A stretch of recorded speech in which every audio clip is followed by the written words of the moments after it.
What's up guys, I hope you are doing well. I am Veer, welcome to Study Love Family. तो कैसे हो दोस्तों? मैं आशा करता हूँ शानदार तरीके से आप लोग अपनी लाइफ को एंजॉय कर रहे हो, अपनी सेहत, फैमिली और पढ़ाई का ध्यान काफी अच्छे से रख रहे हो। एक शब्द दिया है इस स्लाइड में जिसको बोला गया पेशेंस।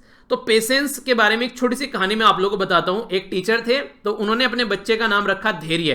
क्लास में बता रहे थे कि धैर्य नाम क्यों रखा है। बोला कि जिस दिन इसको इस नाम का मतलब समझ में आ जाएगा इसकी लाइफ बन जाएगी।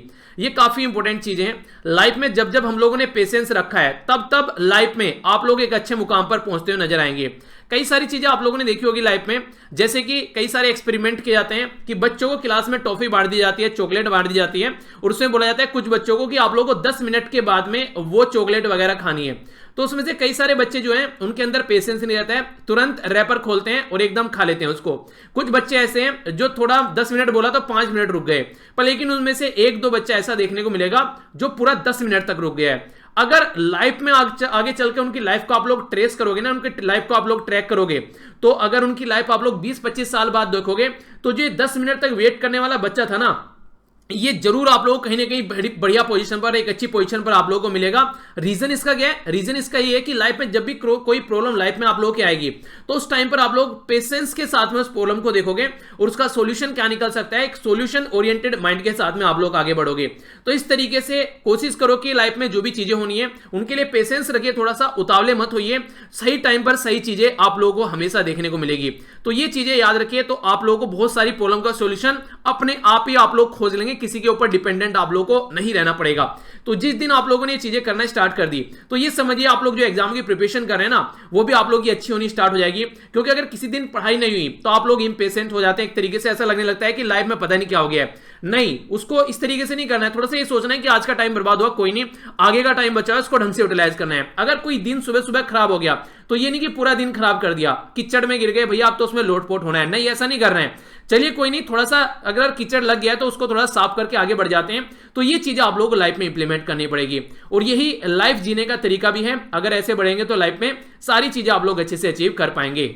नेक्स्ट यहां पर मैंने आप लोगों को बोला कि बधाई हो कि हम लोग दूसरे नंबर पर पहुंच गए। तो कई सारे बच्चों के द्वारा बोला गया सर बधाई देने वाली बात नहीं है। बधाई देना वो एक तरीका, मतलब एक तरीके से कमेंट करने वाली बात थी। वो ऐसा नहीं कि मुझे अच्छा लग रहा है यहाँ पर कि सेकंड पोजीशन पर हम लोग पहुंच गए, बहुत बुरी कंडीशन बोल सकते हैं। पर लेकिन पॉजिटिव साइड देखो ना इसकी। पॉजिटिव साइड क्या है कि हमारी कंट्री में इतने टेस्ट किए जा रहे हैं कि लोगों का पता चल रहा है। वरना अगर हम लोग टेस्ट करना कम कर दें तो बीमारी तो लोगों को है, पर लेकिन हम लोग उसके बारे में पता नहीं लगा पा रहे हैं। तो एक तरीके से अप्रिशिएट आप लोग कर सकते हैं कि हाँ, टेस्ट अच्छे से हमारी कंट्री में किए जा रहे हैं, जैसे यूएसए में टेस्ट किए जा रहे हैं। कम से कम अगर जिनको बीमारी है उनके बारे में हम लोग को पता लग पा रहा है। तो दोनों ही चीजें, एक तो केस इतने ज्यादा हो गए उसको सोचकर टेंशन में हो, दूसरा अच्छी बात यह कि टेस्ट अच्छे किए जा रहे हैं तो इनके बारे में हम लोग पता लगा पा रहे हैं। ठीक है, तो वर्ल्ड में दूसरे नंबर पर आफ्टर यूएसए हमारी कंट्री पहुंच गई है, जिसमें 75,000 केस कल देखने को मिले। परसों लगभग यहां पर 90,000 के करीब देखने को मिले थे। तो इस तरीके से पैटर्न बढ़ता हुआ नजर आ रहा है। महाराष्ट्र हमारी कंट्री में सबसे आगे चल रहा है। अगर बात करें नंबर ऑफ केसेस के बारे में, दूसरे नंबर पर आप लोग को आंध्र प्रदेश देखने को मिलेगा। 1,000-1,200 के करीब डेली लोगों की जान जा रही है। तो 72,816 के करीब जो लोग हैं अब हमारे बीच में नहीं है। टोटल नंबर ऑफ केसेस के बारे में बात करें तो 2,74,77,062 केस टोटल ओवरऑल वर्ल्ड में आ चुके हैं। टोटल जो लोगों की जान जा चुकी है 8,96,397 लोगों की जान जा चुकी है। जो रिकवर कर चुके हैं 1,95,70,737 लोग यहां से रिकवर कर चुके हैं। तो ये एक डेटा है जिसके बारे में आप लोगों को रटना नहीं है, हल्का सा आइडिया रखेगा। आज का जो मैप बेस्ड क्वेश्चन है आप लोगों का ये है कोरल सी। कोरल सी के बारे में जाकर आप लोगों को देखना है, पर इसका मतलब ये नहीं कि बस कोरल सी की लोकेशन देख लीजिए। कोरल्स क्या होते हैं इसके बारे में पढ़िएगा। ज्योग्राफी में काफी इंटरेस्टिंग एक टॉपिक है आप लोगों का, जिसके बारे में आप लोग कई सारी चीजें देखने को मिलेंगी। और कोरल्स का सबसे ज्यादा एरिया वर्ल्ड में कहां कहां है ये आप लोगों का होमवर्क है। चलिए आज, ठीक है, क्या क्या आप लोगों को देखना है बताता हूं। सबसे पहले कोरल सी देखिएगा कहां पर ये लोकेशन है। फिर कोरल्स के बारे में देखिएगा। कोरल्स में देखिएगा वर्ल्ड में सबसे ज्यादा कहां पर पाए जाते हैं, हमारी कंट्री में कोरल्स कहां कहां पर पाए जाते हैं इसको देखिएगा। और फिर पुराने क्वेश्चन पेपर जब आप लोगों ने अगर देखे होंगे तो आप लोगों को पता चल जाएगा कि 3-4 क्वेश्चन इसके बारे में एग्जाम में पूछे जा चुके हैं। तो इसलिए कंफ्यूजन नहीं होना चाहिए, रेगुलर आप लोगों को यहां पर चीजें ध्यान में रखनी है। ठीक है, तो इस तरीके से चीजों को देखना है। सारी पीडीएफ कल मैंने आप लोगों को प्रोवाइड करा दी टेलीग्राम पर, जो भी आप लोगों को प्रोवाइड करानी थी। तो इनको आप लोग अच्छे से एंजॉय कीजिए अपने रिवीजन के पॉइंट ऑफ व्यू से। ठीक है, आइए अब आर्टिकल्स के ऊपर नजर डालते हैं। टेलीग्राम है यहाँ पर स्टडी लवर वीर के नाम से, 1,16,000 से भी ज्यादा मेंबर यहाँ पर जुड़े हुए हैं। तो आप लोगों को भी अगर यहाँ पर नोटिफिकेशन नहीं आता है तो इसका पार्ट आप लोग बन जाइए, ताकि आप लोगों को नोटिफिकेशन मिलता रहे यूट्यूब से, नहीं तो टेलीग्राम से लेक्चर आप लोगों का नहीं छूटे। यहां पर आर्टिकल काफी इंटरेस्टिंग है, इंडिया और चाइना के रिलेशन के बारे में बात करें तो डिटेल में इस आर्टिकल को जानेंगे। कोविड-19 की जो टेस्टिंग बढ़ रही है उसी के बारे में बात की जा रही है। इंपॉर्टेंट आर्टिकल नहीं है, इसको हम लोग नहीं देखेंगे। जो काफी इंटरेस्टिंग आर्टिकल जो मुझे लगा ये इंटरेस्टिंग आर्टिकल है, काफी यूथ के बारे में फोकस किया गया हमारी कंट्री में। तो हमारी कंट्री में जो यूथ है उसको कैसे लेकर चल सकते हैं, आत्मनिर्भर प्रोग्राम क्या है, यहां से एक क्वेश्चन भी आप लोग का आएगा। तो काफी एक अच्छी डिटेल के साथ में फैक्चुअल इंफॉर्मेशन भी आप लोगों को देखने को मिलेंगी, जो कि आंसर राइटिंग के साथ साथ में एस्से राइटिंग में भी आप लोग कई बार यूज कर सकते हैं। तो काफी इंटरेस्टिंग है आर्टिकल, इसको थोड़ा सा डिटेल में डिस्कस करेंगे। बिहार में इलेक्शन आ रहे हैं तो नीतीश कुमार जी के बारे में बात की जा रही है। अच्छा, जो हमारे जो फैमिली मेंबर है बिहार से, उनको बताइए क्या लगता है उनको कि नीतीश कुमार का कैसा कार्यकाल रहा और आगे वो कैसे सोच रहे हैं कि उनको कैसे चीजें यहां पर एक तरीके से बिहार के अंदर चाहिए। तो अपना विचार आप लोग रख सकते हैं और कोशिश कीजिएगा। एक थोड़ा सा सजेशन है, अगर इलेक्शन होते हैं तो कभी भी चीफ मिनिस्टर का फेस मत देखिए, चीफ मिनिस्टर कौन बनने वाला है। हमेशा ये देखिए आप लोग का मेंबर ऑफ जो लोकल एरिया असेंबली का जो मेंबर है, एमएलए जिसको आप लोग बोलते हैं, शॉर्ट भाषा में जिसको विधायक जी आप लोग बोलते हैं, उसके हिसाब से आप लोगों को वोट देनी है और हर जगह इसी को इंप्लीमेंट करना है। ठीक है, इकोनॉमी को रिवाइव करने की बात की जा रही है, कार्टूनेस के ऊपर भी यहां पर नहीं डालेंगे। नागा कॉन्फ्लिक्ट के बारे में आर्टिकल किया जा रहा है, अगर आज टाइम मिलेगा तो कवर कर लूंगा, वरना इसको थोड़ा सा डिटेल में मैं कवर करने की कोशिश करूंगा। तो इसके बारे में आप लोग आइडिया रखिएगा थोड़ा सा। साइड वाला आर्टिकल यहां पर ब्रेग्जिट के बारे में बात कर रहे हैं। ब्रेग्जिट भी काफी एक लेंथी टॉपिक है, काफी लंबे समय से चला हुआ है, तो ब्रेग्जिट को भी मैं सोच रहा हूं उसके ऊपर भी कभी भी डिटेल में आप लोगों को थोड़ा समझाया जाए, क्योंकि कई सारे बच्चे ऐसे हैं जो इसको ढंग से नहीं जानते हैं। तो इसके बारे में हम लोग कभी बात करेंगे डिटेल में। बाकी मेरे साथ आप लोग यहां पर भी कनेक्ट रह सकते हैं। सबसे पहले आप लोगों के सामने यहां पर कार्टून कल मैंने आप लोगों से पूछा था, तो क्वेश्चन आर के बारे में बात की जा रही है और ये है हमारी डेमोक्रेसी। यहां पर हमारी कंट्री के प्राइम मिनिस्टर को दिखाया गया है कि क्वेश्चन आर को कट करने की बात कर रहे हैं। तो इसका मतलब यह कि डेमोक्रेसी खतरे में है, क्योंकि क्वेश्चन अगर नहीं पूछ रहे हैं तो कैसी डेमोक्रेसी, क्वेश्चन ही खत्म कर दे तो फिर गवर्नमेंट कुछ भी करती रहे तो गवर्नमेंट एक डिक्टेटर बन जाएगी। तो ये एक्सप्लेन करने की बात की गई थी, कई सारे बच्चों के द्वारा काफी अच्छे से आंसर लिखा गया, काफी अच्छे से एक्सप्लेन किया गया। तो ये काफी अच्छा लगता है जब आप लोग इस तरीके से पार्टिसिपेट करते हैं। एक और आप लोगों के सामने यहां पर इसी तरीका कार्टून है जिसमें 40 से 50 शब्द में आप लोगों को इसको एक्सप्लेन करना है। तो एक्सप्लेन कीजिए क्या दिखाने की कोशिश कर रहे हैं। यहां पर बात की जा रही है इनोसेंट लोग, जर्नलिस्ट, यहां पर क्रिमिनल्स के बारे में बात की जा रही है और जो एक्टिविस्ट हैं, और यहां पर एनएसए। तो एनएसए क्या है यहां पर, क्या दिखाने की कोशिश की जा रही है और ये पर्सनैलिटी यहां पर कौन है जिसको दिखाया गया है। तो पूरा एक आप लोग 40 से 50 शब्द में एक छोटा सा स्टोरी टाइप में इसको लिखने की कोशिश कीजिएगा, ताकि आप लोग भी समझ सकें कि हाँ चीजों को अगर माइंड में रखना है तो फिर कैसे उसको एक्सप्लेन कर रहे हैं। इंटरव्यू में भी काफी हेल्प करेगा आप लोगों को अगर ये चीजें आप लोग एक तरीके से समझ पाएंगे ढंग से। ओके, आइए अब आर्टिकल की ओर बढ़ता हूं। आर्टिकल की ओर बढ़ने से पहले कुछ क्वेश्चंस के आंसर जो आप लोगों से पूछे गए थे उसके बारे में यहां पर बात करते हैं। यहां पर पहले तो ये मैप बेस्ड क्वेश्चन है, इसको तो हम लोग वीडियो के एंड में डिस्कस ही करेंगे। रेड क्लिफ जो यहां पर बात की गई आप लोगों के सामने, इंडिया और पाकिस्तान के बीच में लाइन है। भूटान में यहां पर ये है यहां पर सक्टेंग सेंचुरी, जो कि चाइना बोल रहा था कि ये मेरी सेंचुरी है, तो इसके बारे में बात की जा रही है। 90th संघाई कॉर्पोरेशन ऑर्गेनाइजेशन की जो मीटिंग थी ये बिश्केक किर्गिस्तान में आप लोगों को देखने को मिली 2019 में। 8th शेड्यूल के अंदर जो ऑफिशियल लैंग्वेज है वो टोटल मिलाकर 22 है आज। अगर ओरिजिनली आप लोगों से पूछे कितनी थी तो वो 14 थी। इसी के साथ में कब कब इनको ऐड किया गया तो ये यहां पर समझाने की कोशिश की गई है। तो यहां पर टोटल मिलाकर जो लैंग्वेज है और फिर कब कब उनको ऐड किया गया इसके बारे में थोड़ा जान लेते हैं। यहां पर हमारी कंट्री में जो लैंग्वेज है सिंधी ऐड की गई 1967 में, 21वां कॉन्स्टिट्यूशन जब अमेंडमेंट किया गया। कोंकणी, मणिपुर और नेपाली ऐड की गई 1992 में जब 71वां संविधान में संशोधन किया गया। इसी के साथ में 4 लैंग्वेज ऐड की गई, बोडो, डोगरी, मैथिली और इसी के साथ में संथाली। ये 2004 में ये जब 92nd कॉन्स्टिट्यूशन अमेंडमेंट ऐड किया गया तो तब यहां पर ये इसको आप लोगों को देखने को मिली। तो काफी अच्छे से यहां पर मनप्रीत के द्वारा आंसर दिए गए। एक और आप लोग 91st कॉन्स्टिट्यूशन अमेंडमेंट जो है उसके बारे में जाकर पढ़िएगा, इंटरेस्टिंग है, कुछ नई चीजें आप लोगों को जानने को मिलेगी। फिर कल उसके बारे में हम लोग डिस्कस कर लेंगे। तो ये है जो आंसर काफी बच्चों के द्वारा काफी अच्छे से आंसर दिए गए। इसी तरीके से पार्टिसिपेट आप लोग करते रहना है। एक मैंने आप लोगों को बोला था आसियान के बारे में थोड़ा सा डिस्कस करूंगा। आसियान एक ऐसा ग्रुप है जिसके बारे में कई बार क्वेश्चन पूछ ले आते हैं, तो आसियान यहां पर इसके बारे में थोड़ा सा याद रखिएगा।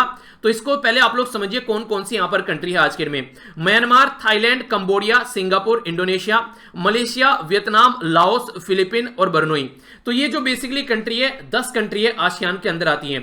तो ये जो आसियान जो ग्रुप है ये स्टेब्लिश किया गया था 8 अगस्त बैंकॉक में, थाईलैंड में 1967 में। जब इसको स्टेब्लिश किया गया, इसको बैंकॉक डिक्लेरेशन और आसियान डिक्लेरेशन के नाम से भी जाना जाता है। तो एग्जाम में कोई भी टर्म यूज कर ले तो आप लोग कंफ्यूज नहीं होना है। इंडोनेशिया, मलेशिया, फिलीपीन, सिंगापुर और थाईलैंड ये इसके फाउंडिंग मेंबर हैं, पर आगे चल के कई सारी मेंबर यहां पर और जुड़ना स्टार्ट हो गए, जैसे ब्रुनेई 1984 में, वियतनाम 1995 में, लाओस और म्यांमार एक साथ ऐड हुए यहां पर 1997 में और कंबोडिया 1999 में यहां पर ऐड हुआ। तो ये इंपॉर्टेंट है जो कि आप लोग यहां पर एक तरीके से आइडिया रखना है। कई बार यहां पर क्वेश्चन पूछे जा चुके हैं बैंकॉक डिक्लेरेशन के बारे में। तो बैंकॉक डिक्लेरेशन किसके लिए यूज किया था? तो 1967 में बैंकॉक डिक्लेरेशन के थ्रू ये जो आसियान कंट्री है, इनका जो ग्रुप है यहां पर, इसको स्टेब्लिश किया गया था। एक और इंटरेस्टिंग फैक्ट मैं आप लोगों को यहां पर बता दूं, यूरोपियन यूनियन के बारे में आप लोगों ने कई बार सुना होगा। यूरोपियन यूनियन की तर्ज पर ही यहां पर आसियान कंट्री जो है अपने आप को एक तरीके से उसी तरीका ग्रुप बनाने की कोशिश यहां पर कर रही है। इसलिए कहीं ना कहीं यहां पर ये काफी ज्यादा फोकस देकर चलती है अपने अंडर फ्री ट्रेड के बारे में भी, जो कि मैंने आप लोगों से डिस्कस भी किया था। तो आई होप कि आप लोगों को चीजें समझ में आ रही होंगी। आइए अब आगे बढ़ता हूं, आर्टिकल देखते हैं। उससे पहले आप लोगों के सामने क्वेश्चन भी होगा जो कि आप लोगों को अटेम्प्ट करना है। यहां पर ये जो बात की जा रही है यहां पर, अगर आप लोग फोकस दे पाएंगे इंडियन यूथ के अंदर पे, तो तभी आप लोग चीजों को आगे लेकर सही चल पाएंगे। यानी कि अगर आप लोग को आत्मनिर्भर बनना है तो भारत के जो युवा है, जो यंग जनरेशन है, ठीक है, जैसे कि आप लोग बोलते हैं ना जवान इंसान, खग्गड़ बोल देते हैं कई बार हरियाणवी लैंग्वेज में, तो इस तरीके से उनको ऊपर आप लोगों को फोकस देकर चलना पड़ेगा। तभी आप लोग यहां पर अपनी कंट्री को अपने ऊपर रियलाइंट यानी कि एक तरीके से सेल्फ यानी कि एक तरीके से आत्मनिर्भर आप लोग बना पाएंगे। तो इसको आप लोग को एक्सप्लेन करना है, ठीक है। तो ये है आप लोगों के सामने क्वेश्चन जो कि आप लोग को अटेम्प्ट करना है। और खासकर जो प्रीलिम्स की तैयारी करें 2020 की, वो मत अटेम्प्ट कीजिएगा। जो नेक्स्ट ईयर या फिर उससे आगे की तैयारी कर रहे हैं वो जरूर इसको अटेम्प्ट कीजिएगा, ठीक है। तो आत्मनिर्भर भारत क्या है, तो ये पिक्चर आप लोग समझिए तो थोड़ी थोड़ी चीजें आप लोग समझ पाएंगे। हमारी कंट्री के प्राइम मिनिस्टर को जब पता चला कोविड-19 ने जो है अर्थव्यवस्था को बर्बाद करके रख दिया, तो उनको लगा कि अपनी कंट्री के ऊपर ही हम लोग को डिपेंडेंट रहना है, बाहर के ऊपर हमारी डिपेंडेंसी खतरनाक साबित हो सकती है। तो उन्होंने एक रोड तैयार की यहां पर इसके लिए, और उसके लिए उन्होंने 5 पिलर यानी कि 5 खंबे रखे जिसके ऊपर यहां पर ये पूरा सिस्टम टिका हुआ है। पिलर ये बनाए गए बेसिकली, जिसमें सबसे बड़ा जो पिलर है ये है यहां पर इकोनॉमी। इसके ऊपर फोकस किया गया कि कैसे हम लोग को इसको लेकर चलना है। दूसरा, इंफ्रास्ट्रक्चर डेवलप करनी है। तीसरा, सिस्टम यानी कि टेक्नोलॉजी के ऊपर फोकस करना है। चौथा, यहां पर डेमोग्राफी यानी कि जो हमारी यंग जनरेशन है उसके ऊपर फोकस देने चलना है। और यहां पर जो नेक्स्ट जो बात की गई ये है डिमांड, कि किस तरीके से जो डिमांड है उसको हम लोग को डिमांड एंड सप्लाई में कन्वर्ट करना है। मार्केट में जितनी डिमांड होगी, अगर सप्लाई हम लोग कर पा रहे हैं अच्छे से, तो तभी हम लोग इकोनॉमी को अपनी आगे लेकर चल पाएंगे। तो यहां पर जो ये पर्टिकुलर जो आर्टिकल है ये इस कैटेगरी को यहां पर फोकस देकर चल रहा है, यानी कि जो हमारी कंट्री का जो यूथ है उसके ऊपर फोकस देकर चल रहे हैं। यानी कि ये आर्टिकल जो आत्मनिर्भर भारत है उसके एक पहलू पर फोकस कर रहे हैं, और ये पहलू काफी इंपॉर्टेंट है, ये आप लोग याद रखिएगा। वो कैसे इंपॉर्टेंट है, तो आइए आर्टिकल में आप लोगों को लेकर चलता हूं, चीजों को आप लोग अच्छे से समझ पाएंगे ढंग से कि बेसिकली क्या बातें करने की कोशिश की जा रही है। आप लोग ये देखिए, अगर किसी कंट्री में यंग जनरेशन है, जैसे कि हमारी कंट्री एक यंग जनरेशन वाली कंट्री मानी जाती है क्या है हमारी कंट्री में यंग जनरेशन, तो आप लोग ये समझिए अगर यंग जनरेशन को हम लोग अच्छी एजुकेशन प्रोवाइड कराएं, अच्छी हेल्थ प्रोवाइड कराएं, तो ये जो यंग जनरेशन है आगे चल के कितने शानदार तरीके से कंट्री के लिए काम करेगी। अगर इनको अच्छी एजुकेशन दे तो इनके अंदर अच्छी स्किल आएगी, अच्छी स्किल आएगी तो अपनी कंट्री में तो काम करेंगे ही करेंगे, बाहर की कंट्री में भी जाकर काम करेंगे। बाहर की कंट्री में अगर काम करते हैं तो क्या फायदा होता है, हमारी कंट्री में रेमिटेंस आता है। रेमिटेंस वो पैसा होता है जब बाहर की कंट्री में लोग काम कर रहे होते हैं, अपनी कंट्री में घर पर पैसा भेजते हैं। बिल्कुल ऐसे जैसे आप लोग घर से आ रहे हैं, बाहर काम करने स्टार्ट कर देते हैं, शहर में सिटी में कहीं रहते हैं, अपने घर आप लोग पैसा भेजते हैं, तो उसको अगर बाहर से मंगाया जाए दूसरे देश से तो उसको हम लोग रेमिटेंस बोलते हैं। और अगर रेमिटेंस नहीं भेजेंगे, अपनी कंट्री में काम करेंगे, तो भी हमारी कंट्री की जीडीपी में बहुत बड़ा रोल प्ले कर पाएंगे। तो अगर किसी पर्टिकुलर पर्सन को हेल्थ और एजुकेशन देते हैं तो एक इंपॉर्टेंट टर्म आप लोग याद रखिएगा, हम लोग क्या बना देते हैं उसको हम लोग ह्यूमन कैपिटल बना देते हैं। तो ह्यूमन कैपिटल का बेसिक मतलब है यही कि हेल्थ और एजुकेशन उनको दो तो इसी के साथ में स्किल उनको मिल पाएगी और फिर वो इंप्लीमेंट कर पाएंगे, ठीक है। तो इस तरीके से ये देखने को मिलेगा। प्राइम मिनिस्टर जी का पूरा फोकस आत्मनिर्भर भारत के ऊपर है, पर लेकिन आर्टिकल में जो राइटर है वो बोल रहे हैं कि आत्मनिर्भर भारत आप लोग बनाना चाहते हैं तो सिटीजन के ऊपर आप लोग को फोकस देना पड़ेगा, उनकी कैपेबिलिटी को निहारना पड़ेगा। एक और उदाहरण देता हूं, इंटरेस्टिंग है, थोड़ा सा देखने का तरीका चेंज करना पड़ेगा आप लोगों को चीजों को। आप लोग ये देखिए, एक परिवार है, उस परिवार में एक हस्बैंड और वाइफ है, ठीक है। उन्होंने क्या किया, 5 बच्चे पैदा किए। 5 बच्चे पैदा क्यों किए, उनके द्वारा ये बोला गया कि भैया घर में जितने ज्यादा हाथ रहेंगे उतने ज्यादा काम कर पाएंगे, यानी कि घर में जितने ज्यादा लोग उतना ही ज्यादा काम कर पाएंगे। आप लोग ये समझिए, जो 5 बच्चे इनके द्वारा पैदा किए गए, अगर पांचों के पांचों बच्चे, एक आईएएस बन गया, एक आईपीएस बन गया, एक आगे चलकर कोई आगे चलकर जज बन गया, एक पॉलिटिशियन बन गया, कोई बिजनेसमैन बन गया, तो आप लोग ये सोचिए पूरा परिवार कहां पहुंचेगा, यानी कि कितनी ऊंचाई पर पूरा परिवार पहुंच जाएगा अगर सारे के सारे कामयाब हो गए। आप लोग ये समझिए, इन सारों में से अगर एक भी कामयाब नहीं हुआ तो उल्टा ही अपने मां बाप के ऊपर बर्डन बन जाएंगे। तो जनसंख्या सही है अगर ज्यादा है, पर लेकिन वो कैपेबल होनी चाहिए। अगर सारी की सारी जनसंख्या जो है अगर वो कैपेबल है तो फिर वो जनसंख्या बर्डन नहीं बनेगी।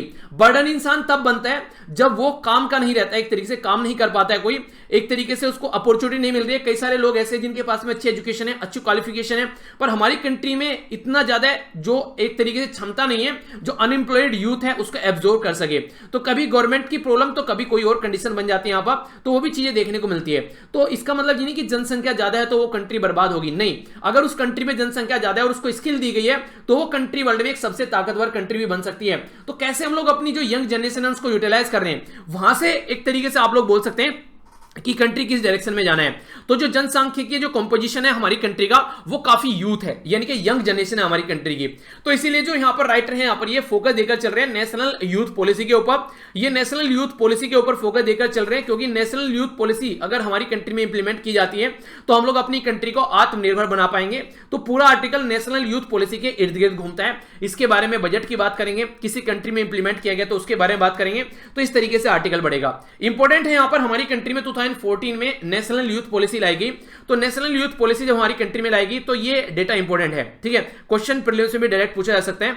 नेशनल यूथ पॉलिसी में जो यूथ होते हैं उनको यूथ को मतलब किस तरीके से यूथ की कैटेगरी में रखा गया है, तो 15 से लेकर 29 साल के बीच की जो जनरेशन है उनको यूथ की कैटेगरी में रखा गया है। मैक्सिमम ये जो एज होती है, ये एज ऐसी एज होती है जिसमें जो पर्सन है वो डिसाइड करता है उसको क्या करना है लाइफ में। और एक तरीके से कई बार यहाँ पर कई सारे लोगों को तो इसके बीच में जॉब मिल जाती है, कई सारे जो लोग हैं यहाँ से काम करना स्टार्ट करते हैं, ठीक है। तो इसलिए यहाँ पर ये यूथ जनरेशन है उसको गाइड करने की काफी ज्यादा जरूरत है। टोटल पॉपुलेशन का 27% ये वाली जनरेशन है, ठीक है, जो कि आज की डेट में प्रोग्रेस पर चल रही है कि कैसे उसको अपनी जो लाइफ को किस तरीके की डायरेक्शन देनी है। तो काफी ज्यादा जरूरी है कि गवर्नमेंट इसके बारे में सोचे। तो नेशनल यूथ पॉलिसी जो है यहाँ पर गवर्नमेंट अगर स्पेंड करती है यहाँ पर अकॉर्डिंग टू गवर्नमेंट के हिसाब से अगर बात माने लगभग 2710 रुपए पर यूथ। तो इस तरीके से एजुकेशन के ऊपर खर्च होगा, स्किल डेवलपमेंट के ऊपर खर्च होगा, एम्प्लॉयमेंट प्रोवाइड कराना, ट्रेनिंग वगैरह, हेल्थ और फूड सब्सिडी, जिसके पास में खाना भी नहीं है। तो इस तरीके से ये सारी चीजों का अगर खर्चा लगाकर चले टोटल, तो यहां पर 90,000 करोड़ के करीब हमारी कंट्री में बैठते हैं कि यहां पर खर्च किया जाना है। अगर एस्टिमेशन आप लोग लगाकर चल सकते हैं एक तरीके से कि इक्वल अमाउंट जो है राज्य खर्च करता है, तो अंडर 1% ऑफ द जीडीपी यहां पर बैठते हैं। तो हार्डली हमारी कंट्री की जो पॉपुलेशन है उसके हिसाब से ये अप टू द मार्क रहेगा, यानी कि जो पैसा हमारी कंट्री में खर्च किया जा रहा है, जिस तरीके की हमारी आबादी है और जिस तरीके हम लोग उस आबादी से एक तरीके से एक्सपेक्टेशन लगा रहे हैं कि ये आबादी ऐसा काम करे हमारी कंट्री को आगे लेकर जाने में, उस तरीके से चीजें अगर आप लोग देखें तो जो पैसा खर्च किया जा रहा है वो अप टू द मार्क नहीं है। इसका मतलब ये कि फंडिंग बढ़ानी पड़ेगी। तो फंडिंग बढ़ाने के बारे में क्या बोलते हैं राइटर ये बोलते हैं कि वर्ल्ड बैंक ये बोलता है, वर्ल्ड बैंक एक इंपॉर्टेंट ऑर्गेनाइजेशन है इंटरनेशनल लेवल पर जो इस तरीके का एक एस्टिमेशन लगाती है और उसके बारे में सजेशन देती है, और फिर दूसरी कंट्री जो है वहां से डेटा उठाकर अपनी कंट्री में उसको इंप्लीमेंट करने की कोशिश करते हैं कि अच्छा वर्ल्ड बैंक क्या बोलता है, हम लोग ऐसा कर लेते हैं। जैसे मैं आप लोगों को बोलूं वर्ल्ड हेल्थ ऑर्गेनाइजेशन के बारे में, तो वर्ल्ड हेल्थ ऑर्गेनाइजेशन का एक एस्टिमेशन ये बताता है कि एक दिन में लगभग हम लोग को 10,000 के करीब कदम चलने चाहिए एक पर्टिकुलर पर्सन को, ठीक है। तो इससे क्या होता है कि आप लोगों को कोई ज्यादा एक्सरसाइज की जरूरत नहीं पड़ेगी। अगर आप लोग इतना चल रहे हैं डेली 10,000 के करीब कदम कम से कम आप लोगों को चलना चाहिए, अगर आप लोग अपनी बॉडी को आज के टाइम में फिट रखना चाहते हैं। तो इस तरीके से आप लोग अपनी लाइफ में इंप्लीमेंट कर सकते हैं कि भैया इतना तो चलना ही चलना है। तो इस तरीके से आप लोग इसको देख सकते हैं। तो इसी तरीके से वर्ल्ड बैंक यहां पर ये बोल रहे हैं कि 4% जीडीपी का कम से कम अगर हम लोग खर्च करें तो ही हम लोग अपनी जो जनसंख्या है उसको सही डायरेक्शन दे सकते हैं, इंप्लॉय बना सकते हैं, उनको स्किल प्रोवाइड करा सकते हैं, अच्छी हेल्थ प्रोवाइड करा सकते हैं। तो जो ये पॉइंट मैंने यहां पर बोले हैं, यहां पर इसके द्वारा बोला गया कि कम से कम 4% खर्च करना है, तब जाकर आप लोग चीजों को सही तरीके से ले पाओगे। 1% में यहां पर कुछ नहीं होने वाला है। ये बिल्कुल ऐसी है कि हाँ 1% आप लोगों ने दे दिया, वो नहीं कहते कि वो की बारिश हुई नहीं है, बस भैया बूंदाबांदी सी करके चले गए हैं, तो ये बूंदाबांदी हो जाएगी एक तरीके से, ठीक है। तो यहां पर अगर बात करें 2017-18 में जो यूथ पार्टिसिपेशन है लेबर फोर्स में 38.3% के करीब आप लोगों को देखने को मिल रहे हैं। अगर बात करें 2018 की जो वर्किंग इंडिया रिपोर्ट है उसके हिसाब से बोला जा रहा है कि अनएम्प्लॉयड जो यूथ है इसमें से ये 18.3 के करीब आप लोगों को देखने को मिलेगा जो पार्टिसिपेट कर रहा है। देखिए दो तरीके से, दो क्या कई तरीके से आप लोग अनएम्प्लॉयमेंट देख सकते हैं। एक पर्सन वो है जिसने पीएचडी कर रखी है, ठीक है। मान लीजिए आप लोगों ने 3 इडियट मूवी देखी होगी, जब बोलता नहीं आमिर खान कि वो देख तुम्हारा गधा, पहले बीटेक किया फिर जाके इसने एमबीए किया और अब बैंक में जॉब कर रहा है। तो ये क्या हो गया, ये हो गया कि जो पर्टिकुलर पर्सन है जिस तरीके की क्वालिफिकेशन उसने ले रखी है वो ऐसी जॉब नहीं कर रहा है, यानी कि हाई क्वालिफाइड है उस जॉब के लिए। मान लीजिए आप लोगों को पियोन की जॉब करनी है, तो पियोन की जॉब करने के लिए पीएचडी करने की क्या जरूरत है यार, वो तो आप लोग 12th पास भी कर सकते हैं। एक बात और ध्यान रखिएगा, यहाँ पे मैं जॉब को कम नहीं आंक रहा हूं कि मैं बोल रहा हूं कि पियोन की जॉब कोई जॉब नहीं है, नहीं, वो गलत तरीका है, उसको ऐसे मत समझिएगा। मतलब जो जॉब आप लोग कर रहे हैं उसके हिसाब की क्वालिफिकेशन के बारे में बात कर रहा हूं। कई सारे बच्चे ऑफेंडेड हो जाते हैं कि सर पियोन की जॉब गलत है क्या? नहीं, गलत कोई जॉब नहीं है। अगर आप लोग जूते भी गांठ रहे हैं तो ऐसे जूते गांठो कि उस एरिया में कोई जूते ना गांठता हो, ये कंडीशन है। यानी कि कहने का मतलब यहां पर ये, अगर आप लोग यहां पर पियोन की जॉब करना चाह रहे हैं, कर रहे हैं, तो 10वीं और 12वीं करने के बाद भी पियोन की जॉब आप लोगों को मिल जाती है। उसके लिए पीएचडी करने की क्या जरूरत है? आप लोगों ने अपनी जो यूथ है, जो जवानी है, उसका टाइम बर्बाद किया, तो पीएचडी आप लोगों ने कर लिया, तो उसके लेवल की कोई जॉब आप लोगों को मिलनी चाहिए। पर लेकिन ऐसा नहीं है, हमारी कंट्री में बहुत कम आप लोग ऐसे लोग देखने को मिलेंगे जो जिस तरीके की एजुकेशन है उसी तरीके की जॉब कर रहे हैं। तो रीजन क्या है? कई बार तो अवेलेबिलिटी नहीं है, कि एम्प्लॉयमेंट की अवेलेबिलिटी नहीं है, और कई बार जो इंसान है जहां पर उसको कोई जॉब मिलती है तो वो उसको लेकर पहले सोचता है कुछ करना है, फिर वहीं पे वो सेटिस्फाई होने लगता है। तो ये कंडीशन भी बहुत सारी आप लोगों ने अपने आसपास भी देखी होगी। जैसे मैं आप लोगों को एक बात बता दूं, जब मैं अपनी इंजीनियरिंग कर रहा था तो उस टाइम पर मेरा एक दोस्त था, वो एयरफोर्स में सिलेक्ट हो गया। वो पढ़ने में इतना मेहनती, और एक तरीके से वो बोलते हैं कि काफी लार्ज स्केल पर मुझे लगता था कि ये बंदा जो है लाइफ में काफी अच्छी जगह जाएगा। तो एयरफोर्स में वो सिपाही की जॉब पर चला गया जब इंजीनियरिंग करने के बाद में। वो जो बंदा है उसको लग रहा था कि आगे चलकर एसएसबी देगा, जिस तरीके से बात करता था। पर फिर फैमिली में कंडीशन ऐसी बनी, उसके बंदे की शादी कर दी गई, फिर और भी बहुत सारी चीजें जुड़ जाती है, घर वगैरह वो बना रहे थे, तो उसको इस तरीके से सिचुएशन नहीं मिल पाई, माहौल, कि वो आगे पढ़ाई को कंटिन्यू कर सके। तो वो उसको फिर सेटिस्फाई हो गया इस पर्टिकुलर जॉब पे, और आज के दिन में भी कंटिन्यूअस उसी जॉब को कर रहा है। तो ये कंडीशन भी हमारी कंट्री में काफी ज्यादा देखने को मिलती है। जो हमारी कंट्री में जो यूथ है वो अपना एक्सपेक्टेड जो उसका सपना रहता है वो अचीव करने में एक तरीके से up to the mark situation उसको कई बार नहीं मिल पाती है। ठीक है, तो ये कंडीशन क्या हो गया? इसका मतलब अंडर इंप्लॉयमेंट हो गया। क्वालिफिकेशन ज्यादा है, जॉब वो नहीं कर रहा है जो उसको एक तरीके से तो मिलनी चाहिए, जो उसको करनी चाहिए। एक तो ये काफी ज्यादा है। कुछ लोग ऐसे हैं, जैसे खेती के बारे में उदाहरण मैं आप लोगों को देता हूं। अगर जैसे 5 लोगों का मैंने अभी उदाहरण दिया आप लोगों को, एक इंसान के 5 लड़के हैं। अब वो खेती जो एक पर्टिकुलर उनके घर के उनके हिस्से में जो खेती आती है, जमीन आती है, मान लीजिए इनके हिस्से में 10 बीघे जमीन आती है। ठीक है, तो जो 10 बीघे जमीन आती है उसमें 5 आदमी लगे हुए हैं। आप लोगों को लगता है 5 आदमी जरूरत है? मेरे हिसाब से तो इसको ऐसे किया जा सकता है कि एक पर्टिकुलर पर्सन यहां पर खेती में काम करे, और एक कोई ऐसा नौकर वगैरह रख लिया, फिर एक और अपने किसी भाई को रख ले, तो 2 मिलकर भी आराम से काम कर सकते हैं। तो जो 3 है ना यहां पर, वो एक तरीके से और बर्डन बन रहे हैं इसके ऊपर भी, क्योंकि ये 3 जो है वो कोई और काम कर सकते हैं, पर लेकिन मार्केट में अच्छी अपॉर्चुनिटी नहीं है, या फिर अपॉर्चुनिटी भी है तो वो स्किल्ड लोगों के लिए है, तो इनके पास में स्किल्ड नहीं है मार्केट में काम करने के लिए, तो इसीलिए घुमा फिराकर उनको भी इसी के ऊपर डिपेंडेंट रहना पड़ता है। तो एक ये वाली अनएम्प्लॉयमेंट होती है, जो कि काफी लार्ज स्केल पर कई बार आप लोगों से क्वेश्चन भी पूछने को मिलता है।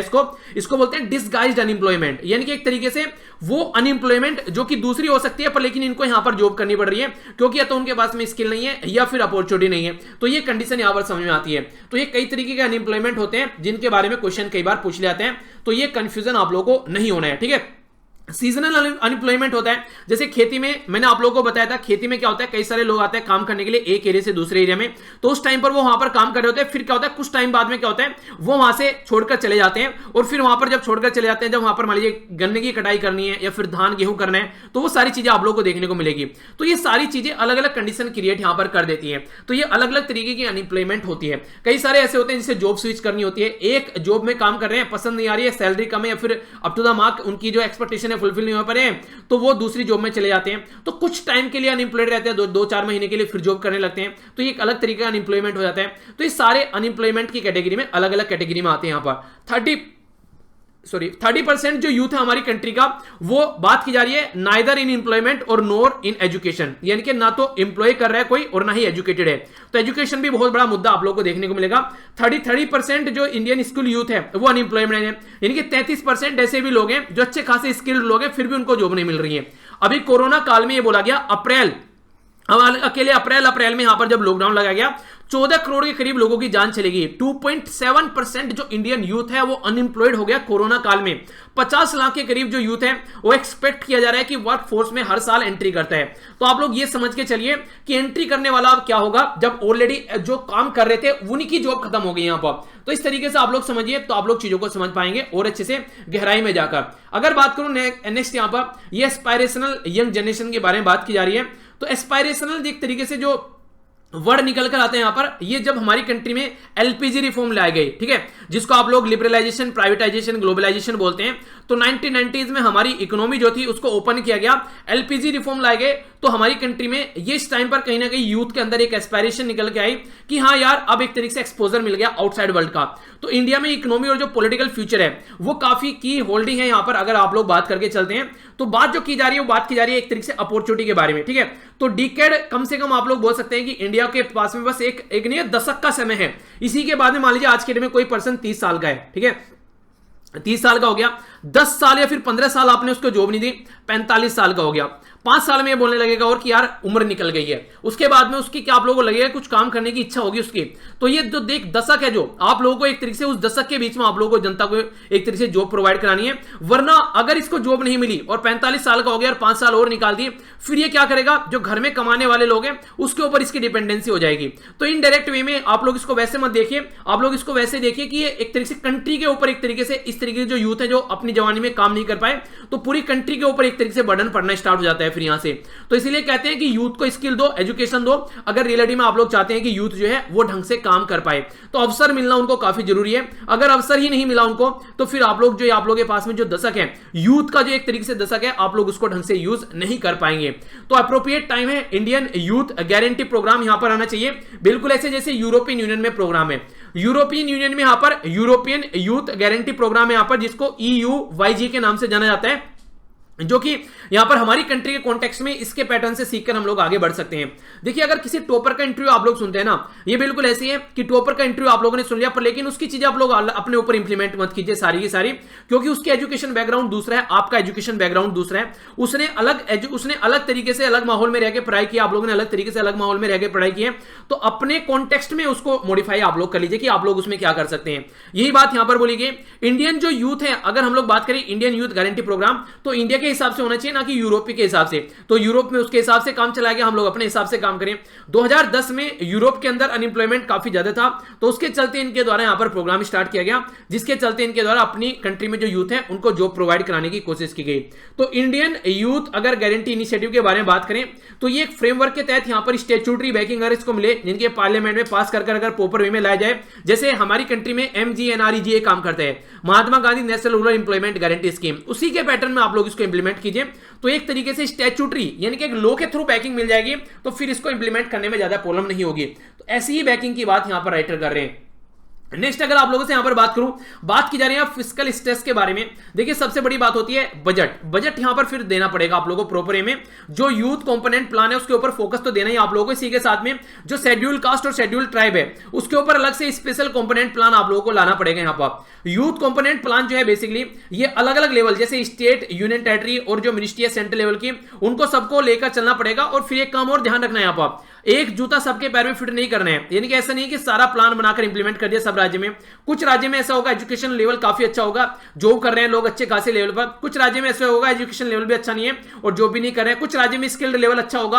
अलग अलग राज्य का अलग अलग एरिया है, तो सब रीजनल रिक्वायरमेंट क्या है उसके हिसाब से इंप्लीमेंट करना है, स्टेट, यूनियन टेरिटरी और जो सेंट्रल मिनिस्ट्री है उनके बेस पर। एक और इंटरेस्टिंग बात यहां पर बोलेगी, आगे चलकर बताऊंगा अभी, कि इसको सेंट्रलाइज फॉर्म में आप लोगों को इंप्लीमेंट करना है, यानी कि जो पावर दो डिस्ट्रिक्ट जो लेवल है उसके हाथ में पावर देनी है आप लोगों को। इसी के साथ में बात करना है, आप लोगों को IAS बनना है, आप लोगों को CGL निकालना है, आप लोगों को स्टेट PCS निकालना है। कब निकालना है, टाइम डिसाइड नहीं किया है। तो अगर टाइम में आप लोग उसको फिक्स नहीं करोगे तो आप लोग उसको अचीव जल्दी से नहीं कर पाओगे। टाइम फ्रेमवर्क अगर फिक्स कर दिया तो आप लोग के अंदर एनर्जी निकल कर आने लगेगी। ऐसे ही इस प्रोग्राम के बारे में बात की जा रही है कि टाइम फ्रेमवर्क फिक्स कर दीजिए, तभी आप लोग इसको ढंग से एक तरीके से अचीव कर पाएंगे। एक स्ट्रेटेजिक गोल आप लोगों को लेकर तभी आप लोग चल पाएंगे। Good quality job, education, experience, skill, ये सारी चीजें आप लोग यहाँ पर देखने को मिलेगी। कई सारे लोग क्या करते हैं, अप्रेंटिस लेते हैं यहाँ पर, ठीक है। तो विद इन द फ्रेमवर्क आप लोग काम करिए। कई सारे लोग अपनी स्किल लेने के लिए अप्रेंटिस के तरीके से स्किल लेते हैं, फिर आगे चलकर जॉब करने स्टार्ट करते हैं। तो ये सारी चीजें आप लोगों को डिस्ट्रिक्ट लेवल पर इंप्लीमेंट करनी पड़ेगी, लोकल बॉडीज के थ्रू इंप्लीमेंट कराइए, क्योंकि सेंट्रल लेवल का जो प्रोग्राम सबसे बड़ी प्रॉब्लम ये देखने को मिलती है कि ग्राउंड लेवल पर नहीं पहुंच पाता है। तो स्कीम और जो स्किल है यहां पर वो आज की डेट की जो है उनमें देखिए क्या क्या आप लोग चेंज कर सकते हैं और जो नई ला रहे हैं उनको किस तरीके चेंज कर सकते हैं। जैसे पुरानी में आप लोग देखते हैं जो हमारी कंट्री में Mahatma Gandhi national rural employment guarantee scheme, जिसको आप लोग MGNREGA बोलते हैं, ये इफेक्टिव है यहां पर गांव के एरिया में सोशल सिक्योरिटी और एक तरीके से लाइवलीहुड सिक्योरिटी प्रोवाइड कराने के लिए, सोशल प्रोटेक्शन प्रोवाइड कराने के लिए जो यूथ है गांव के लेवल पर। तो यहां पर एक अच्छी बात आप लोग बोल सकते हैं, पर फिर भी 4% के करीब जो लेबर फोर्स है वो इसकी वजह से इंपैक्टेड हो रही है। बाकी की लेबर फोर्स का क्या करें उसके बारे में सोचना पड़ेगा। यूथ डेवलपमेंट इंडेक्स के बारे में बात की जा रही है, तो इसी के साथ में आप लोगों को देखने को मिलेगा जो भी यहां पर आप लोग काम करके चल रहे हैं उसको एडवाइजरी और मॉनेटरी टूल आप लोगों को ध्यान में रखना पड़ेगा। तो फर्स्ट स्टेप अगर सेल्फ रिलायंस के बारे में, आत्मनिर्भर के बारे में आप लोग बात करते हैं, तो जो यूथ है, जो जनरेशन है, यंग जनरेशन है, उसको फोकस देकर चलना पड़ेगा, तभी आप लोग का फ्यूचर सुधर पाएगा। तो ये था कंप्लीट आर्टिकल जिसमें ये सारी बातें समझाने की कोशिश की गई है। मैं आशा करता हूं कि आप लोगों की समझ में आ गया होगा। अगर समझ में नहीं आया तो फिर से आर्टिकल को सुनिए और क्वेश्चन का आंसर जोड़ दीजिए, जो खासकर अपना एक तरीके से प्रैक्टिस कर रहे हैं, जो नेक्स्ट ईयर के लिए तैयारी कर रहे हैं, उनके बारे में बोल रहा हूं। ठीक है, आइए अब आगे चलता हूं। नेक्स्ट आर्टिकल है यहाँ पर, ये इंडिया और चाइना के रिलेशन के बारे में बात कर रहे हैं। यहाँ पर जो बात बोली गई है वो काफी इंटरेस्टिंग बोली गई है। हमारी कंट्री की जो गवर्नमेंट है, बोला जा रहा है, वो खुद कंफ्यूज है यहाँ पर चाइना और इंडिया के रिलेशन को लेकर। क्यों? क्योंकि आप लोगों को यहाँ पर कुछ स्टेटमेंट है, अगर आप लोग थोड़ा सा लंबे समय से न्यूज़पेपर सुन रहे हैं तो मैंने ये पहले भी आप लोग क्लियर की थी, फिर से यहाँ पर ये पूरा आर्टिकल है, इसके बारे में समझने की कोशिश कीजिए। कैसे गवर्नमेंट जो है यहाँ पर एक तरीके से ब्लर स्टेटमेंट दे रही है, ब्लर फैक्ट प्रस्तुत कर रही है। ब्लर का मतलब क्या होता है कि धुंधला, तो ये चीजें प्रस्तुत कर रही है। अभी चाइनीज एग्रेशन देखने को मिला हमारी कंट्री में अप्रैल के महीने में, कंफ्यूजिंग स्टेटमेंट निकल कर आई कई बार सेंटर की साइड से।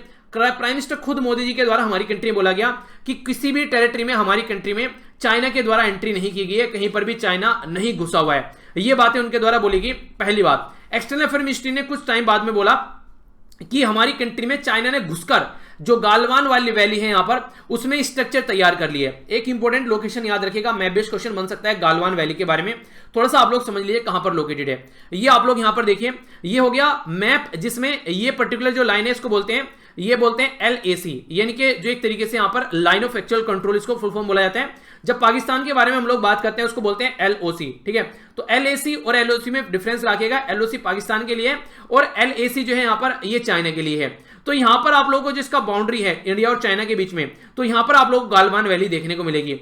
तो गालवान वैली जो है, ये चाइना जो है यहां पर हमारी कंट्री के एरिया में एंट्री कर अपनी स्ट्रक्चर तैयार कर रहा है। चाइना बेसिकली करता क्या है, चाइना देखिए ऐसे करता है, मान लीजिए ये हो गया इंडिया इस साइड में और ये हो गया यहां पर चाइना।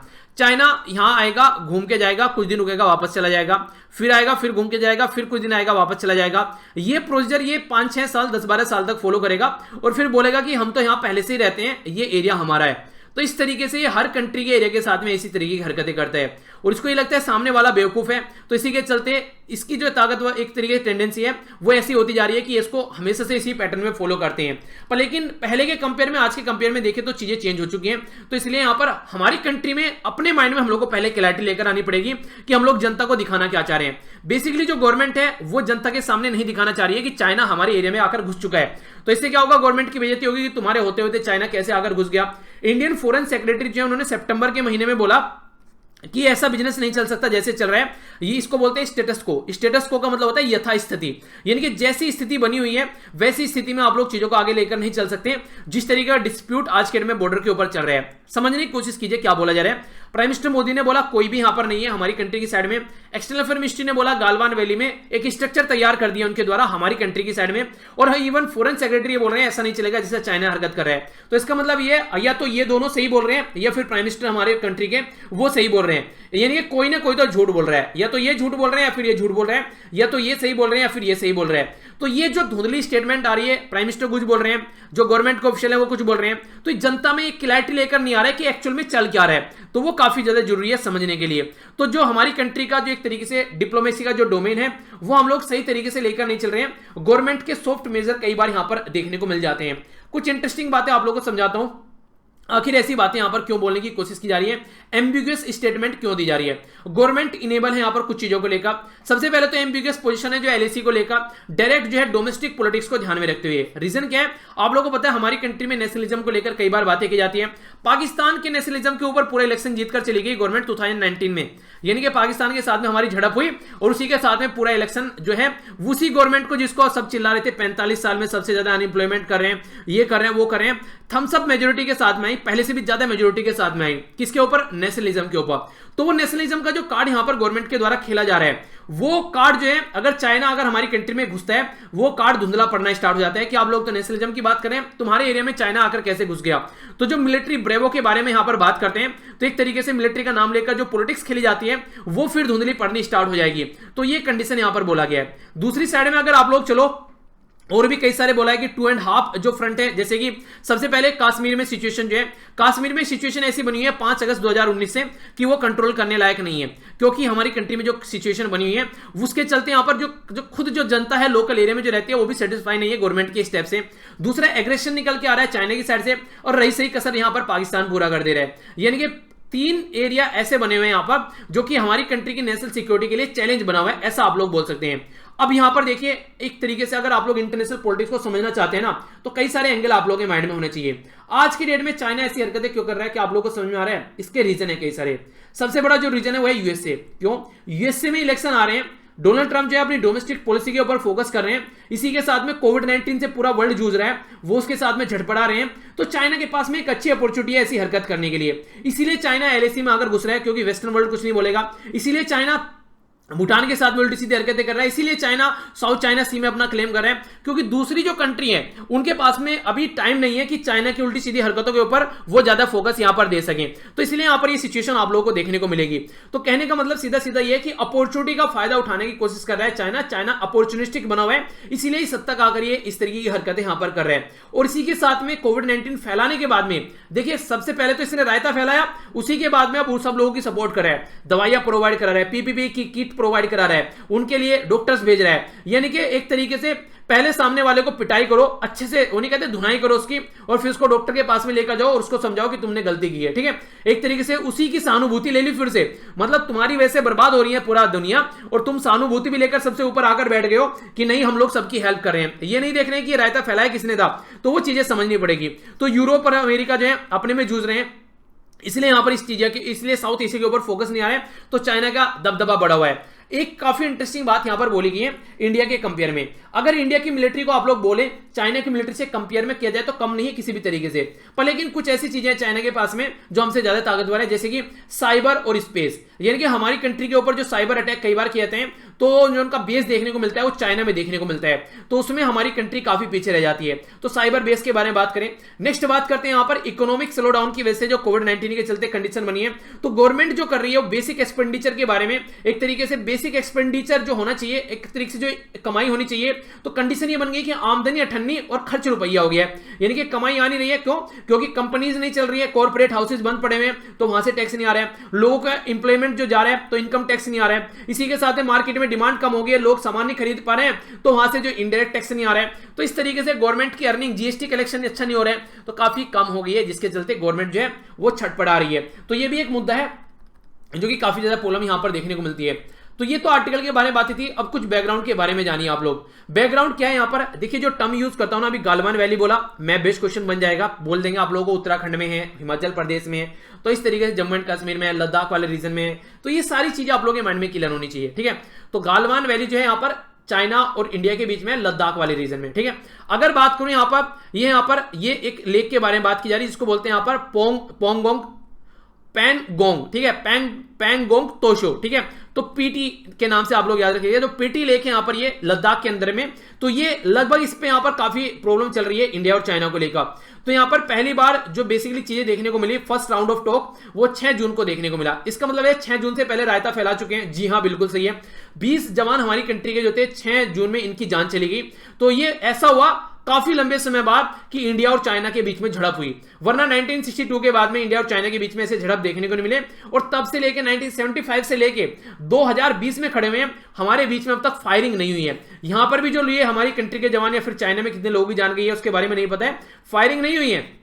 यहां भी एक दूसरे को जो मारा गया है, एक ऐसे जिस तरीके से लकड़ी होती है उसके ऊपर जो वायरिंग लिपटी हुई होती है, वो नहीं होते जो वायरिंग लगाते हैं, कांटेदार जो तार रहते हैं ताकि एंट्री ना कर सके, तो उसको लिपेट कर उससे मारा गया, क्योंकि एग्रीमेंट है कि एक दूसरे के उसमें हम लोग फायरिंग नहीं करेंगे।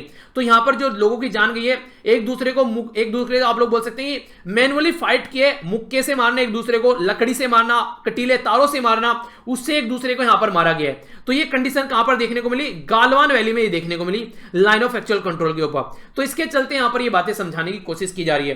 तो बोला बेसिकली यहाँ पर ये जा रहा है कि देखिए काफी इंपॉर्टेंट है ये मैटर, इसको देखना पड़ेगा स्ट्रेटजी के पॉइंट ऑफ व्यू से, इकोनॉमी के पॉइंट ऑफ व्यू से और मिलिट्री के पॉइंट ऑफ व्यू से। हालांकि एरिया हम लोग चाइना से अपने कंट्रोल में लेने की कोशिश कर रहे हैं, कुछ एरिया हम लोग अपने कंट्रोल में भी ले चुके हैं, पर लेकिन चाइना छटपटा आ रहा है उस चीज को लेकर, और अभी उसके पास है मौका भी है छटपटाने का, इसलिए वो ऐसी हरकतें भी कर रहा है कुछ कुछ जो कि हमारी कंट्री के लिए सही नहीं है। तो इसीलिए ये सारा मुद्दा आप लोग यहां पर देखने को मिल रहा है।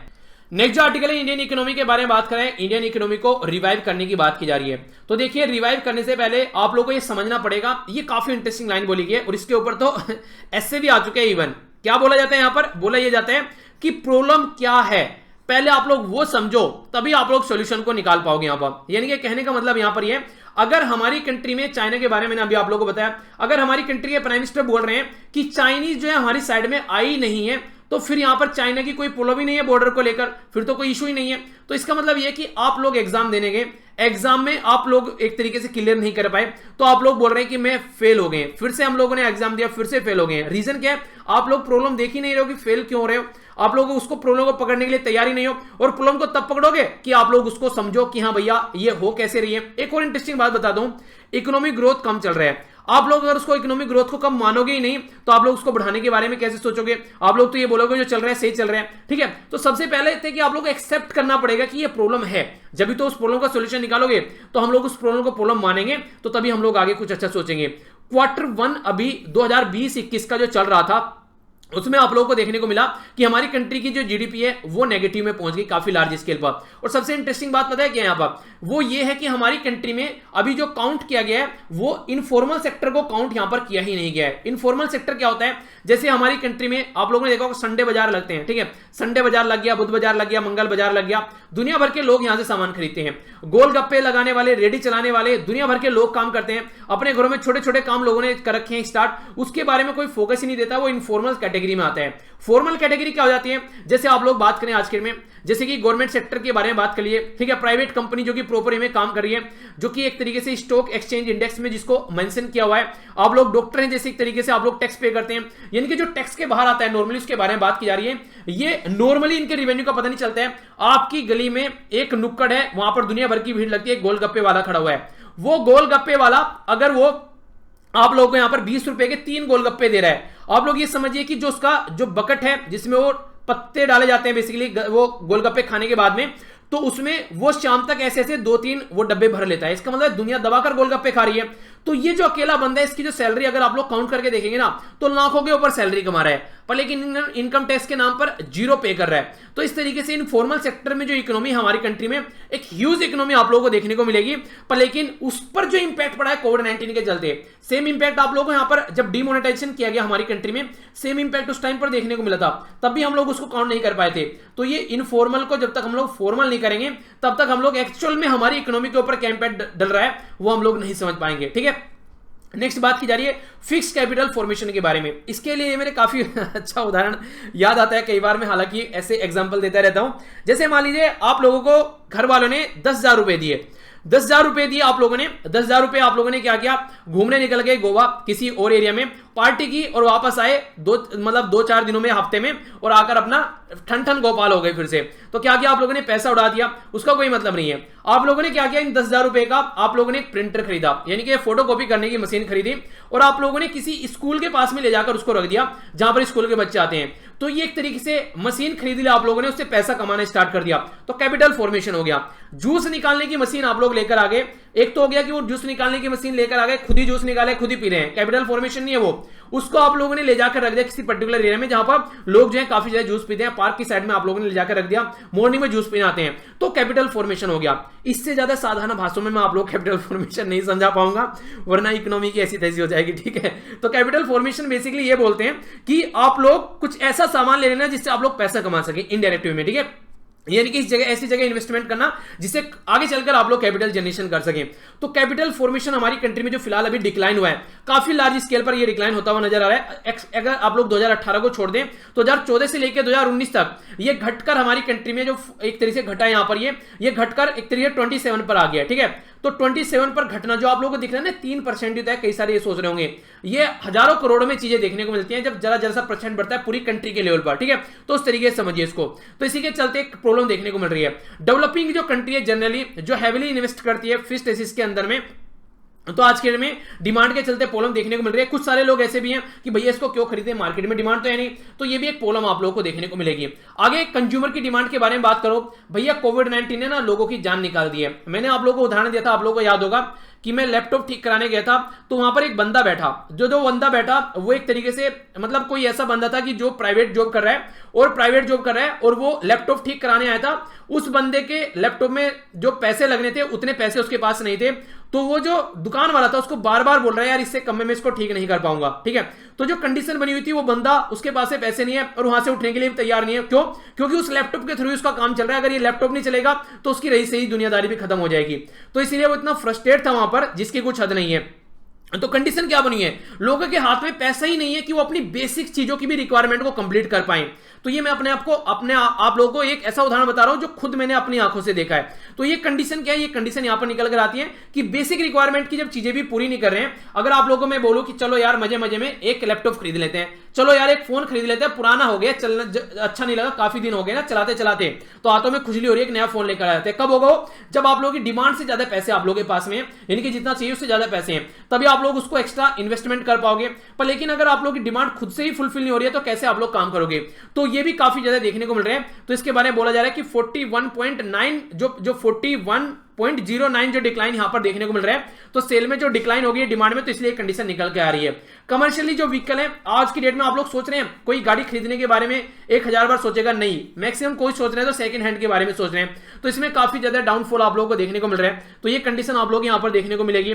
इसी के साथ में जो हम लोग बात करें, अगर जो फास्ट मूविंग जो कंज्यूमर गुड है उनमें काफी ज्यादा डिक्लाइन आप लोगों को देखने को मिलेगा।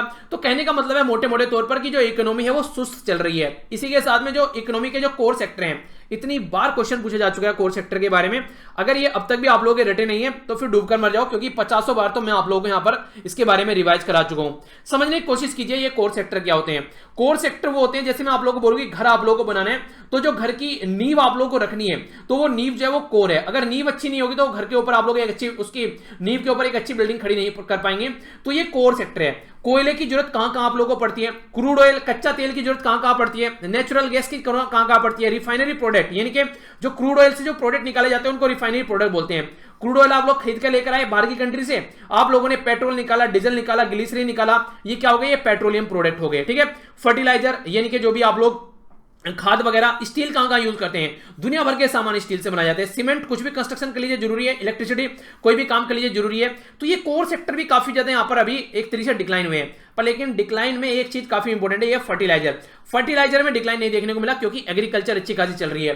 तो एग्रीकल्चर जो हमारी कंट्री की है वो एक आशा की किरण बनी हुई है आज की डेट में, अगर आप लोग इसके बारे में बात करें, यानी कि सारी चीजें डोल रही है पर एग्रीकल्चर फिर भी एक रे ऑफ होप बनी हुई है कि हाँ कोई आशा की किरण है जो कि चीजों को सुधार पाएगी यहां पर। तो 8 कोर सेक्टर में यहां पर इसमें डिमांड जो है वो ऊपर आना काफी ज्यादा जरूरी है अगर इकोनॉमी को लेकर चलते हो आप लोग। तो ओनली सेविंग जो अच्छी चीजें चल रही है वो रूरल इकोनॉमी। क्यों? एक तो आप लोग बोल सकते हैं सरप्लस मॉनसून देखने को मिल रहा है, बारिश अच्छी खासी, हाई जो डिस्पोजल है यहां पर इनकम वो एमजीएनआरजी की तरह यहां पर वेज मिल रही है। और इसी के साथ में जो मैंने अभी फर्टिलाइजर के बारे में बात की तो वो आप लोग याद रखिएगा, ठीक है। तो अर्बन जो रूरल डिमांड है यहां पर वो एक तरीके से बेटर है आज के डेट में अर्बन डिमांड से। अर्बन में क्या होता है बेसिकली, अगर आप लोग कंपनी में जॉब कर रहे हैं, कहीं आप लोग जॉब कर रहे हैं, अगर वो चीजें चल रही है तो चलेंगी वरना बंद हो जाएंगी। पर लेकिन खेती में तो आप लोग खेती करते रहेंगे ना, हर एक मौसम में आप लोग काम चलता रहेगा, कभी किसी तरीके खेती चल रही है, कभी किसी तरीके खेती चल रही है, तो वो एक अलग माहौल क्रिएट करती है। अगर बात करूं यहां पर नेक्स्ट जो बात की जा रही है, जो नीड ऑफ आर है यहां पर, जो रूरल ग्रोथ का जो मॉडल है उसको भी आप लोगों को सस्टेनेबल बनाना पड़ेगा, यानी कि इनकम के ऊपर फोकस देना पड़ेगा। शॉर्ट टर्म के बारे में नहीं सोचना, लॉन्ग टर्म सोचो। 99% जो लोग हैं आज के डेट में एक टेम्परेरी सॉल्यूशन सोचते हैं, यानी कि लॉन्ग टर्म में नहीं सोचते हैं कि हाँ लॉन्ग टर्म में उसका जिस तरीके से आप लोग देखें हमारी कंट्री में डिमोनेटाइजेशन इंप्लीमेंट किया गया तो उसके टेम्परेरी कितने ज्यादा इंपैक्ट देखने को मिले उसी टाइम पर लेकिन अगर लॉन्ग टर्म आप लोग लेकर चले, अगर ढंग से उसको इंप्लीमेंट किया जाता तो काफी सारे अच्छे सॉल्यूशन निकाल कर लेकर आ सकता था। जैसे ऑनलाइन चीजें आप लोगों ने यूज करना स्टार्ट कर दिया, वो एक लॉन्ग टर्म सॉल्यूशन था उसका। आज के लिए बहुत सारी चीजें उस टाइम पर डिमोनेटाइजेशन किया, लोगों के हाथ में पैसा नहीं था तो ऑनलाइन पेमेंट चले थी, इंटरनेट बैंकिंग यूज करे थे, ठीक है। वो तो इस तरीके से आप लोगों ने चीजें देखी, तो इस तरीके से यहां पर चीजें जो है लॉन्ग टर्म में लेकर चलनी है। More sustainable increase job opportunity के बारे में बात की जा रही है गांव में और खासकर एमजीएनआरजी के थ्रू भी। तो मैसिव पुश यहां पर देखने को मिल रहा है इंफ्रास्ट्रक्चर इन्वेस्ट जो स्पेंडिंग आप लोग करेंगे तो कोर सेक्टर में डिमांड जनरेट होगी अगर आप लोग एक मैसिव पुश यहां पर लेकर आएंगे, तो ये भी काफी ज्यादा जरूरी है। तो इसी के चलते आप लोग सिटीज और जो टाउन है उसके ऊपर आप लोगों को फोकस देकर चलना पड़ेगा, क्योंकि आज के डेट में जो वर्कर हैं वो सिटीज छोड़ छोड़कर अपने अपने गांव में एरिया में जा चुके हैं, तो वहां पर कैसे आप लोगों को फोकस देना है। इसी के साथ में सप्लाई साइड भी आप लोगों को एक तरीके से स्टार्ट करनी पड़ेगी जो कि रुकी पड़ी है, और कोर सेक्टर पर भी फोकस देकर चलना पड़ेगा। ठीक है, तो ये है बेसिक आर्टिकल जो मुझे आप लोगों के साथ में डिस्कस करना था।